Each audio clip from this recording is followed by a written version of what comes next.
En mai dernier, lorsque nous avions rencontré Ariel, bijoutier juif de la Médina de Djerba, il était encore sous le choc de l'attaque contre la synagogue de la Griba.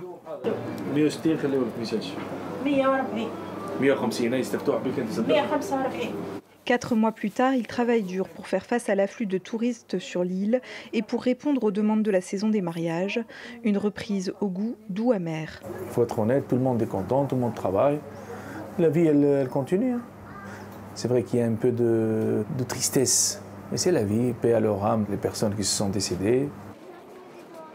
Sur l'île, les hôtels affichent un taux d'occupation avoisinant les 100%.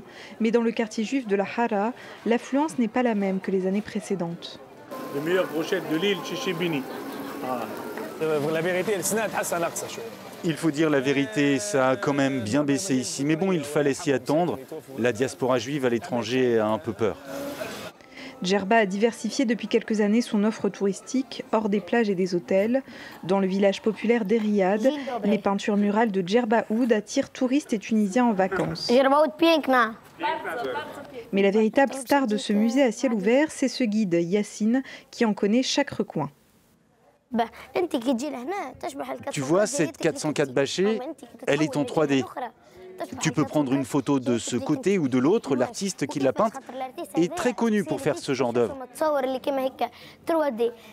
Il habite dans ce quartier qui était défavorisé avant l'arrivée de ces peintures urbaines. Grâce au tourisme, Samira, sa grand-mère, a pu ouvrir son café.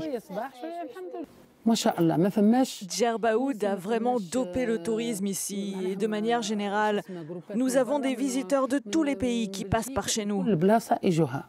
Parmi les nombreuses nationalités présentes sur l'île, le marché français est en tête avec 152 000 visiteurs cette année.